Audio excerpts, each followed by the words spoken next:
ನಮಸ್ಕಾರ, ನಾ ಅರುಣ್ ಕೃಷ್ಣ. ಎಲ್ಲರಿಗೂ ಹನುಮಾನ್ ಜಯಂತಿಯ ಶುಭಾಶಯಗಳು. ಇದೇ ಚೈತ್ರ ಮಾಸದ ಹುಣ್ಣಿಮೆ ಎಂದು ಬರ್ತಾ ಇದೆ. ಇದೇ ಏಪ್ರಿಲ್ 2ನೇ ತಾರೀಕು ಬರ್ತಾ ಇದೆ. ಪ್ರಾತಃ ಕಾಲದಲ್ಲಿ ಎದ್ದು ಹನುಮಂತನ ಜಯಂತಿಯನ್ನು ಮಾಡುವಂಥದ್ದು. ಆ ತಿಥಿ ತುಂಬ ಕಡಿಮೆ ಇದೆ. ಹಾಗಾಗಿ ಪ್ರಾತಃ ಕಾಲದಲ್ಲೇ 7:30 ಒಳಗಡೆ ಹನುಮನ್ ಜಯಂತಿಯನ್ನು ಮಾಡತಕ್ಕದ್ದು.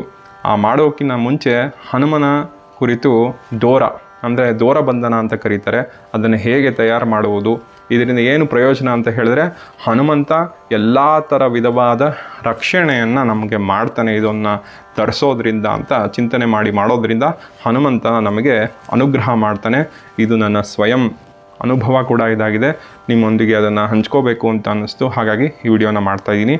ಅದಕ್ಕೆ ಸಾಮಗ್ರಿಗಳು ಏನೇನು ಬೇಕು ಅಂತ ಹೇಳಿದ್ರೆ, ದಾರದ ಉಂಡೆ, ಅಕ್ಷತೆ, ಹಾಗೆ ಪಂಚಪಾತ್ರೆ, ಉದ್ಧರಣೆ ಮತ್ತು ದೀಪಗಳನ್ನು ಮುಂಚಿತವಾಗಿ ಬೆಳಗಿಸ್ತಾ ಇದ್ದೀನಿ, ನೋಡ್ಬೋದು. ಈ ದಾರವನ್ನು ತಗೊಂಡು 13 ಗಂಟುಗಳನ್ನಾಗಿ ಮಾಡಬೇಕು. ಈ ಗಂಟುಗಳು ಏನನ್ನು ಪ್ರತಿನಿಧಿಸುತ್ತೆ ಅಂದರೆ, ಹನುಮಂತ ದೇವರ 13 ಗುಣಗಳನ್ನು ಪ್ರತಿನಿಧಿಸುತ್ತೆ. 13 ಗಂಟುಗಳನ್ನು ಮಾಡುವಂಥದ್ದು ನಾನು ಆಲ್ರೆಡಿ ಮಾಡಿ ಇಟ್ಕೊಂಡಿದ್ದೀನಿ. 13 ಗಂಟುಗಳು. ಇದಕ್ಕೆ ಇವಾಗ ಪೂಜೆಯನ್ನು ಮಾಡುವಂಥದ್ದು. ಅದಕ್ಕಿಂತ ಮುಂಚೆ ರಾಮದೇವರ ಸ್ಮರಣೆಯನ್ನು ಮಾಡುವಂಥದ್ದು. ಹೇಗೆ ಅಂದರೆ, ಆಪದಾಂ ಅಪಹರ್ತಾರಂ ದಾತಾರಂ ಸರ್ವಸಂಪದಂ ಲೋಕಾಭಿರಾಮಂ ಶ್ರೀರಾಮಂ ಭೂಯೋ ಭೂಯೋ ನಮಾಮ್ಯಹಂ ಅಂತ ಹೇಳಿ ರಾಮರ ಸ್ಮರಣೆಯನ್ನು ಮಾಡುವಂಥದ್ದು.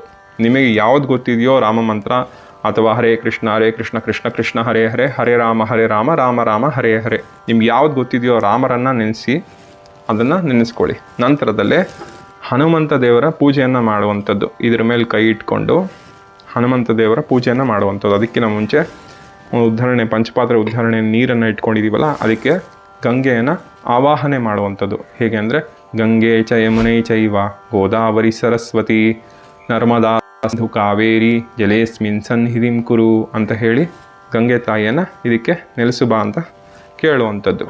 ನಂತರದಲ್ಲೇ ಅದನ್ನು ಶುದ್ಧಿ ಮಾಡಿಕೊಳ್ಳುವಂಥದ್ದು. ಹೇಗೆ ಅಂದರೆ, ಪುಂಡರೀಕಾಕ್ಷಾಯ ನಮಃ ಅಂತ ನಾವು ಹೊರಗಡೆಯಿಂದ ತಂದಿರ್ತೀವಲ್ಲ, ಅದನ್ನು ಶುದ್ಧಿ ಆಯ್ತು ಇವಾಗ ಅಂತ.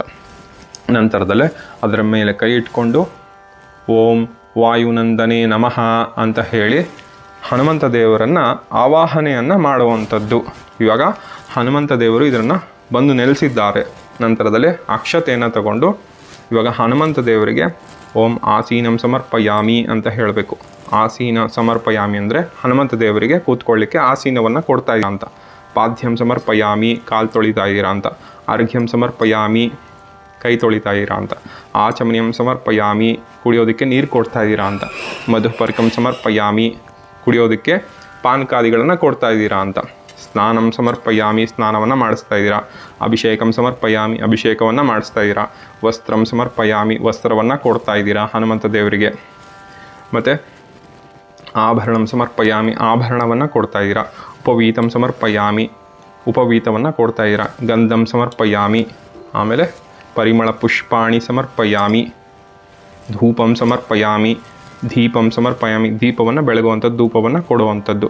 ನೈವೇದ್ಯಂ ಸಮರ್ಪಯಾಮಿ, ನೈವೇದ್ಯವನ್ನು ಮಾಡ್ತಾಯಿರಾ ಅಂತ. ಸಾಧ್ಯವಾದರೆ ಜೇನುತುಪ್ಪ ಮತ್ತು ಬಾಳೆಹಣ್ಣನ್ನು ನೀವು ನೈವೇದ್ಯವಾಗಿ ಹನುಮಂತ ದೇವರಿಗೆ ಕೊಡ್ಬೋದು. ನಾನು ಅಕ್ಷತೆಯಲ್ಲಿ ನೈವೇದ್ಯಂ ಸಮರ್ಪಯಾಮಿ ಅಂತ ಹೇಳ್ತಾಯಿದ್ದೀನಿ. ಧೂಪ ದೀಪ ನೈವೇದ್ಯ ಆದಮೇಲೆ ಮಂಗಳಾರತಿ ಸಮರ್ಪಯಾಮಿ, ಆರತಿಯನ್ನು ಮಾಡ್ತಾಯಿದ್ದೀರಾ ಅಂತ ಹೇಳುವಂಥದ್ದು.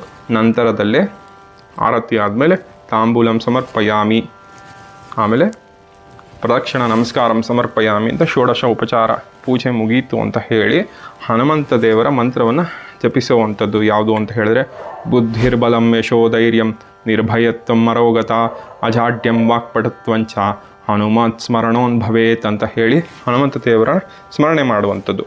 ಹನುಮಂತ ದೇವರ 13 ಗುಣಗಳು ಯಾವುದ್ಯಾವುದು ಅಂತ ಹೇಳಿದ್ರೆ, ಬುದ್ಧಿ, ಬಲ, ಯಶಸ್ಸು, ಧೈರ್ಯ, ನಿರ್ಭಯತ್ವ, ಅರೋಗತ ಅಂದರೆ ಒಳ್ಳೆ ಆರೋಗ್ಯ, ಅಜಾಡ್ಯ ಅಂದರೆ ಸೋಂಬೇರಿತನ ಹೋಗುವಂಥದ್ದು, ವಾಕ್ ಅಂದರೆ ಒಳ್ಳೆ ವಾಕ್ ಸಿದ್ಧಿ ಬರುತ್ತೆ.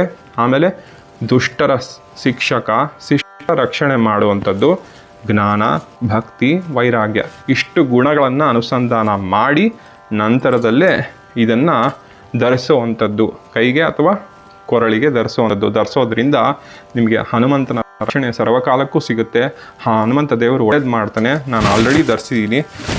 ನನಗೇನು ಎಕ್ಸ್ಪೀರಿಯನ್ಸ್ ಆಗಿದೆ, ಅನುಭವ ಆಗಿದೆ, ಅದನ್ನು ನಿಮ್ಮ ಮುಂದೆ ಹಂಚ್ಕೊಂಡಿದ್ದೀನಿ. ನಿಮಗೂ ಒಳ್ಳೆಯದಾಗಲಿ. ಇದೇ ರೀತಿಯಾಗಿ ಹನುಮಂತ ದೇವರ ಪೂಜೆ ಮಾಡಿದ ನಂತರ ನಿಮಗೆ ಖಂಡಿತವಾಗ್ಲೂ ಹೇಳ್ತಾ ಇದ್ದೀನಿ, ಒಳ್ಳೆ ರಕ್ಷಣೆ ಕೊಡ್ತಾನೆ. ಇದನ್ನು ದೋರ ಬಂಧನ ದಾರ ಅಂತ ಕರೀತಾರೆ. ಹನುಮಂತ ದೇವರು ಒಳ್ಳೇದು ಮಾಡ್ತಾನೆ. ನಿಮಗೂ ಆ ಹನುಮಂತ ದೇವರು ಒಳ್ಳೇದು ಮಾಡಲಿ ಅಂತ ಕೇಳ್ತಾ ಕಮೆಂಟ್ ಸೆಕ್ಷನಲ್ಲಿ ಜೈ ಹನುಮಾನ್ ಅಂತ ಹಾಕಿ. ಮೊದಲು ಯಾರೋ 5 ಜನ ಕಮೆಂಟ್ ಸೆಕ್ಷನ್ನಲ್ಲೇ ಜೈ ಶ್ರೀರಾಮ್ ಅಥವಾ ಜೈ ಹನುಮಂತ ಅಂತ ಹಾಕ್ತಾರೆ, ಅವ್ರಿಗೆ ಉಚಿತವಾಗಿ ಕಳಿಸ್ಕೊಡಲಾಗ್ತದೆ. ಎಲ್ರಿಗೂ ಒಳ್ಳೆಯದಾಗಲಿ. ಶ್ರೀಕೃಷ್ಣ ಅರ್ಪಣಮಸ್ತು.